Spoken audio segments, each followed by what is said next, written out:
Vous êtes-vous déjà demandé pourquoi certains parents voient leurs enfants adultes revenir spontanément à la maison, alors que d'autres doivent supplier pour un simple appel téléphonique? Cette question me touche particulièrement, car dans les rues de Paris, je vois souvent des familles où la complicité entre générations saute aux yeux, tandis que d'autres semblent distantes malgré leur proximité physique. La vérité, c'est que ce n'est pas le fruit du hasard. Il existe des mécanismes profonds, presque invisibles, qui déterminent si nos enfants voudront maintenir ce lien précieux avec nous lorsqu'ils prendront leur envol. Contrairement à ce que beaucoup pensent, ce n'est pas une question de chance ou de personnalité, c'est le résultat d'une approche parentale qui commence dès les premières années de vie. Les recherches en psychologie familiale montrent que les parents qui réussissent à créer ce type de relation durable ne sont pas nécessairement ceux qui ont tout sacrifié ou qui ont été les plus stricts. Ils ont simplement compris un secret fondamental que je vais partager avec vous aujourd'hui. Un secret qui transformera votre relation avec vos enfants, non seulement maintenant, mais pour les décennies à venir.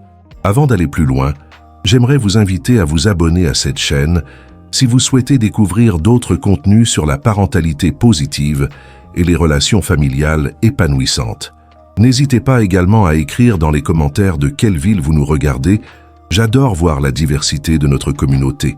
Ensemble, nous allons explorer comment construire des liens si forts avec nos enfants qu'ils reviendront naturellement vers vous, sans que vous ayez jamais à le demander. Imaginez un moment cette scène typiquement française, un dimanche après-midi ensoleillé au jardin du Luxembourg à Paris. Une grand-mère est assise sur un banc, entourée de ses enfants adultes et de ses petits-enfants. Ils rient, partagent un goûter, et la joie qui émane de ce tableau familial est palpable.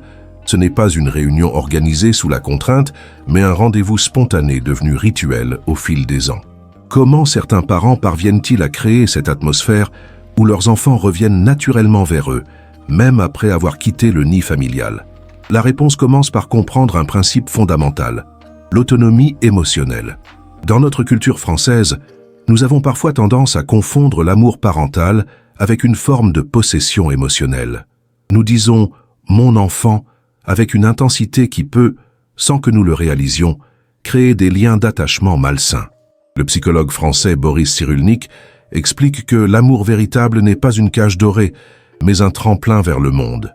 Cette perspective est essentielle pour comprendre pourquoi certains enfants s'éloignent dès qu'ils en ont l'opportunité, tandis que d'autres maintiennent des liens étroits avec leurs parents tout au long de leur vie. J'ai rencontré Catherine, mère de 3 enfants adultes qui reviennent chaque semaine partager un repas familial. Son secret, je ne les ai jamais considérés comme des extensions de moi-même, mais comme des individus à part entière avec leurs propres désirs et aspirations, m'a-t-elle confié. Cette approche, bien que contre-intuitive pour beaucoup, est au cœur de ce que les psychologues appellent l'attachement sécure, un lien solide qui permet paradoxalement de s'éloigner sereinement. Les études menées par l'Institut national de la santé et de la recherche médicale démontrent que les enfants ayant développé ce type d'attachement sont plus enclins à maintenir des relations saines avec leurs parents à l'âge adulte. Ils ne reviennent pas par obligation ou culpabilité, mais par désir sincère et plaisir partagé. Cette autonomie émotionnelle se construit dès les premières années. Observez comment les parents dans les jardins publics de Marseille ou de Lyon réagissent lorsque leur enfant tombe. Certains se précipitent, affolés, transmettant involontairement leur angoisse. D'autres restent attentifs mais calmes, laissant l'enfant expérimenter ses propres capacités de résilience. Cette différence subtile façonne la confiance que l'enfant développe, non seulement envers lui-même, mais aussi envers ses parents comme base sécurisante. Le professeur Jean-Pierre Lebrun, psychiatre et psychanalyste belge, souligne que l'enfant a besoin de sentir que son parent peut supporter son absence et son autonomie grandissante. C'est un paradoxe délicat. Plus nous sommes capables d'accepter que nos enfants s'éloignent, plus ils sont susceptibles de revenir librement vers nous. Ce n'est pas toujours facile dans notre société française contemporaine, où l'hyperparentalité et la surprotection sont devenues normes. Les réseaux sociaux regorgent d'images de parents parfaits, omnipotents, créant une pression sociale immense. Pourtant, les recherches en neurosciences affectives montrent que les enfants ont besoin d'espaces d'autonomie, proportionnels à leur âge, pour développer leur cortex préfrontal, siège de l'autorégulation émotionnelle et de la prise de décision. Sylvie, enseignante à Bordeaux et mère de 2 adolescents, m'a raconté comment elle a dû lutter contre sa tendance naturelle à surprotéger. Chaque fois que je laisse mon fils de 14 ans prendre le tramway seul pour aller à son cours de musique, mon cœur se serre. Mais je vois comment son assurance grandit et comment nos conversations s'enrichissent de ses expériences indépendantes. Cette capacité à tolérer l'inconfort de la séparation progressive est le premier pilier pour construire une relation qui incitera vos enfants à revenir naturellement vers vous. Au-delà de l'autonomie, le respect authentique de l'individualité de l'enfant constitue le deuxième fondement essentiel. Dans les familles traditionnelles françaises, il existait souvent des attentes implicites concernant la perpétuation des traditions familiales ou professionnelles. Mon fils reprendra le domaine viticole, ou ma fille suivra mes pas dans le cabinet médical. Ces projections, bien qu'elles puissent sembler bienveillantes, créent une pression invisible qui peut engendrer soit une soumission frustrante, soit une rébellion destructrice. À Strasbourg, j'ai rencontré Pierre, un homme d'affaires dont les 3 enfants adultes habitent dans différentes villes européennes, mais qui reviennent régulièrement et spontanément au domicile familial. Son approche: j'ai toujours été fasciné par les chemins différents qu'ils ont choisis. Ma fille aînée est devenue danseuse, alors que j'espérais qu'elle reprenne mon entreprise. Au lieu de la culpabiliser, j'ai appris à m'intéresser sincèrement à sa passion. Cette curiosité authentique pour la singularité de l'enfant crée un espace où il se sent vu et valorisé pour ce qu'il est, non pour ce qu'on voudrait qu'il soit. La psychologue du développement Françoise Dolto disait que tout enfant est unique et a besoin d'être reconnu dans cette unicité. Cette reconnaissance n'est pas seulement verbale, mais se manifeste dans les choix quotidiens. Permettre à l'enfant de décorer sa chambre selon ses goûts, même s'il diffère des nôtres. L'encourager à développer ses propres centres d'intérêt. Respecter ses amitiés, même si elles nous semblent parfois surprenantes. Une étude longitudinale menée par l'Université de Montpellier sur 20 ans a démontré que les adultes qui maintiennent des relations épanouissantes avec leurs parents sont majoritairement ceux dont l'individualité a été respectée durant l'enfance et l'adolescence. Ce respect ne signifie pas absence de cadre ou de transmission de valeurs, mais plutôt une flexibilité qui permet à l'enfant de s'approprier ses valeurs à sa manière, de les questionner et parfois de les réinventer. La communication authentique représente le 3e pilier de cette relation qui incitera vos enfants à revenir naturellement vers vous. La culture française valorise traditionnellement l'intellect et la rhétorique, parfois au détriment de l'expression émotionnelle. Dans de nombreuses familles, les émotions difficiles comme la colère, la tristesse ou la peur sont soit dramatisées, soit minimisées, mais rarement accueillies avec sérénité. Or, les recherches en psychologie positive montrent que la capacité des parents à créer un espace sécurisant pour toutes les émotions de l'enfant détermine en grande partie la qualité future de leur relation. Prenons l'exemple de Nathalie, professeure de mathématiques à Nice. Lorsque son fils adolescent a traversé une période de rébellion intense, elle a fait quelque chose d'inhabituel dans sa famille d'origine. Au lieu de réprimer sa colère ou de l'amplifier, elle a simplement maintenu le dialogue. Je lui disais: « Je comprends que tu sois en colère contre moi et je respecte ce sentiment, même si je ne suis pas d'accord avec ton comportement. » 3 ans plus tard, son fils, maintenant étudiant à Toulouse, l'appelle spontanément plusieurs fois par semaine. Il me dit que je suis la personne avec qui il peut être totalement honnête, confie-t-elle avec émotion. Cette authenticité communicationnelle se manifeste également dans la capacité du parent à reconnaître ses propres erreurs. Dans les villages provençaux comme dans les métropoles, j'observe que les parents qui savent dire pardon à leurs enfants lorsqu'ils ont réagi de manière disproportionnée ou injuste créent un modèle puissant d'intégrité émotionnelle. Le neuropsychiatre Daniel Siegel explique que lorsque nous réparons une rupture relationnelle avec notre enfant, nous renforçons non seulement notre lien, mais nous lui enseignons également comment entretenir des relations saines. Cette humilité parentale, loin d'affaiblir l'autorité comme on pourrait le craindre, la renforce en l'ancrant dans l'authenticité plutôt que dans la perfection illusoire. Le 4e élément crucial pour créer ce lien qui fait revenir naturellement vos enfants réside dans l'équilibre délicat entre présence et liberté. Dans notre société française contemporaine, 2 extrêmes coexistent. D'un côté, des parents surinvestis qui planifient chaque minute du temps familial avec une intensité parfois étouffante. De l'autre, des parents physiquement présents, mais émotionnellement absents, absorbés par leurs écrans ou leurs préoccupations professionnelles. Entre ces 2 pôles se trouve la présence de qualité, Ces moments où le parent est véritablement disponible, sans agenda caché ni distraction. J'ai observé cette dynamique lors d'un séjour dans une famille à Annecy. Le père, Marc, directeur commercial souvent en déplacement, a instauré un rituel particulier avec ses enfants. Chaque fois qu'il rentre de voyage, il consacre 1 heure exclusive à chacun de ses 3 enfants. Ce n'est pas tant la durée qui compte, mais l'intensité de la présence, explique-t-il. Mon fils aîné et moi réparons souvent sa moto ensemble. Ma fille me parle de ses projets artistiques, et avec le plus jeune, nous jouons simplement à des jeux de société. 15 ans plus tard, ses enfants devenus adultes reviennent régulièrement passer des week-ends en famille, recréant spontanément ces moments de connexion. Les recherches en neurosciences affectives confirment l'importance de ces moments de rencontre authentiques. Selon le professeur Michel Delage, psychiatre spécialiste de l'attachement, ce n'est pas la quantité de temps passé ensemble qui compte, mais la qualité de l'accordage émotionnel.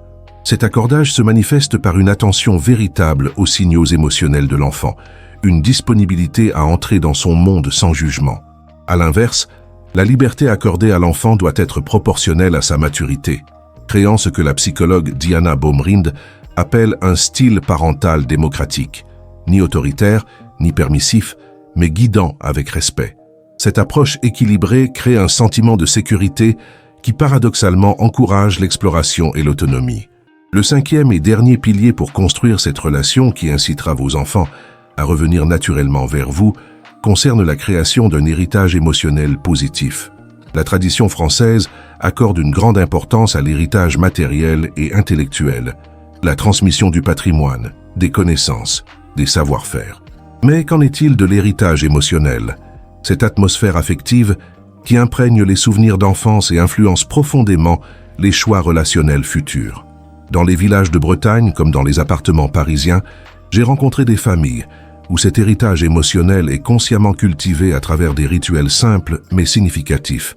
À Rennes, la famille Moreau a instauré un dîner des histoires mensuel où chacun raconte un souvenir marquant.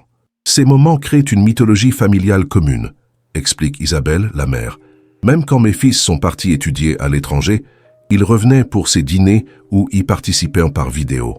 Cette construction narrative commune crée un sentiment d'appartenance qui transcende la distance géographique. Le psychiatre français Serge Tisseron parle de l'importance des récits partagés dans la construction identitaire. Ces récits familiaux, lorsqu'ils incluent tant les moments de joie que les défis surmontés ensemble, tissent une toile de résilience collective. Parallèlement, les traditions familiales adaptées aux personnalités de chacun, qu'il s'agisse de vacances à la montagne, de repas dominicaux ou de célébrations personnalisées d'anniversaires, créent des points d'ancrage émotionnel qui invitent au retour. Une étude de l'Université de Lille a montré que les jeunes adultes qui décrivent leur enfance comme riche en traditions familiales positives sont significativement plus enclins à maintenir des contacts fréquents et spontanés avec leurs parents. Il ne s'agit pas de créer une image idyllique et irréaliste de la vie familiale, mais plutôt de cultiver consciemment des moments de connexion authentiques qui deviendront des souvenirs fondateurs.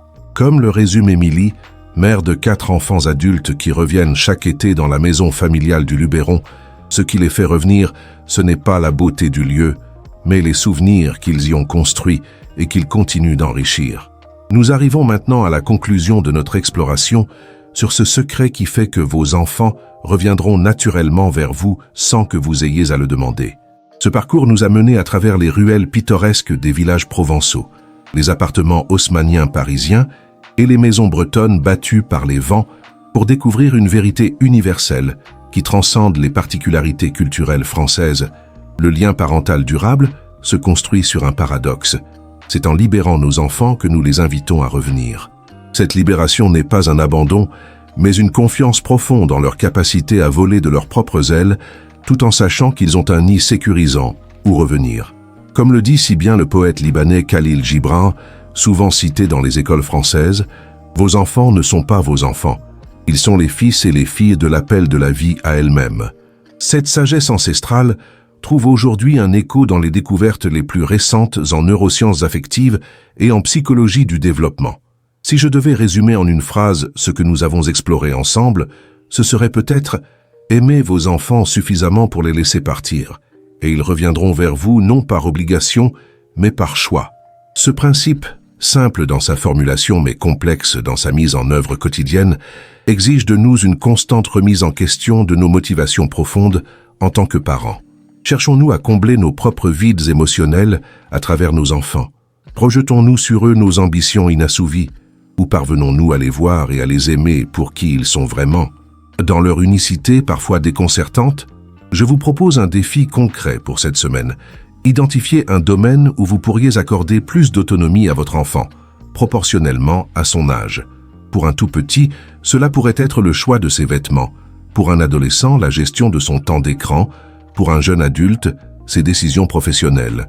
Observez vos résistances intérieures face à ce lâcher-prise et questionnez-en les racines. Cette exploration personnelle, bien que parfois inconfortable, est le premier pas vers cette relation libératrice qui incitera vos enfants à revenir spontanément vers vous. N'oubliez pas que construire ce type de relation n'est pas un processus linéaire ou parfait. Dans les cafés de Montmartre comme dans les cuisines familiales de Toulouse, les parents qui réussissent ce défi ne sont pas exempts de doutes ou d'erreurs. Ils ont simplement développé la capacité de se remettre en question, de réparer les ruptures relationnelles et de privilégier l'authenticité à la perfection apparente. Si ce contenu vous a été utile, je vous invite chaleureusement à vous abonner à cette chaîne pour découvrir d'autres réflexions sur la parentalité consciente et les relations familiales épanouissantes. Partagez également cette vidéo avec un parent qui pourrait en bénéficier, peut-être un ami qui s'inquiète de l'éloignement progressif de son adolescent ou un collègue dont les enfants adultes semblent distants. Ensemble, nous pouvons cultiver une nouvelle vision de la parentalité, plus respectueuse de l'individualité de chacun et plus propice à des liens familiaux authentiques et durables. Et n'oubliez pas de partager dans les commentaires vos propres expériences ou questions sur ce sujet. Notre communauté s'enrichit de cette diversité de perspectives. Comme on dit dans les villages du sud de la France, la famille, c'est comme la confiture. Moins on en a, plus on l'étale. Étendons ensemble cette confiture de sagesse parentale pour que nos enfants reviennent toujours vers nous, non par devoir, mais par désir profond et sincère.